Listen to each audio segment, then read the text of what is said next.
రంగాపురం అనే ఊర్లో గోపయ్య అనే పేదవాడు ఉండేవాడు. ఎవరే పని చెప్పినా చెప్పినట్టు చేసేవాడు. వాళ్ళిచ్చే డబ్బులు తీసుకునేవాడు. ఏ పనైనా చాలా శ్రద్ధగా నిజాయితీగా చేస్తాడని అతనికి పేరు. ఓసారి గోపయ్యను ఆ ఊరి జమీందారు పిలిచి తన దగ్గర ఉన్న పడవకు రంగులు వేయమని, అందుకు 50 రూపాయలు ఇస్తానని చెప్పాడు.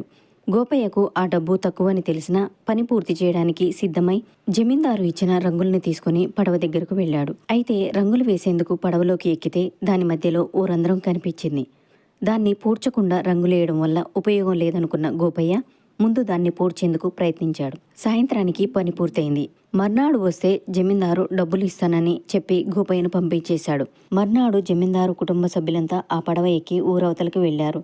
అదే రోజు ఊరు నుంచి తిరిగొచ్చిన జమీందారు నౌకరికి ఈ విషయం తెలిసి కంగారు పడుతూ జమీందారు దగ్గరికి వెళ్లి ఆ పడవకు ఉన్న రంధ్రం గురించి చెప్పాడు.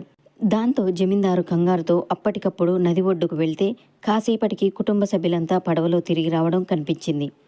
వాళ్ళు ఒడ్డుకు చేరుకున్నాక పడవను గమనిస్తే ఎక్కడా రంధ్రం కనిపించలేదు. విషయం అర్థమైన జమీందారు అప్పటికప్పుడు గోపయ్యను ఇంటికి పిలిచి చెప్పిన దానికన్నా ఎక్కువ డబ్బులు ఇస్తూ రంగులు ఏమని చెప్తే రంధ్రాన్ని కూడా పూడ్చావు, నీ మేలు మర్చిపోలేను, నీ వల్లే ఈ రోజున నా ఇంట్లో వాళ్ళు ప్రాణాలతో బయటపడ్డారు అని ప్రశంసించాడు. అలా గోపయ్య మంచితనం ఊళ్ళో వాళ్ళంతా మరోసారి తెలుసుకుని అతన్ని అభిమానించారు.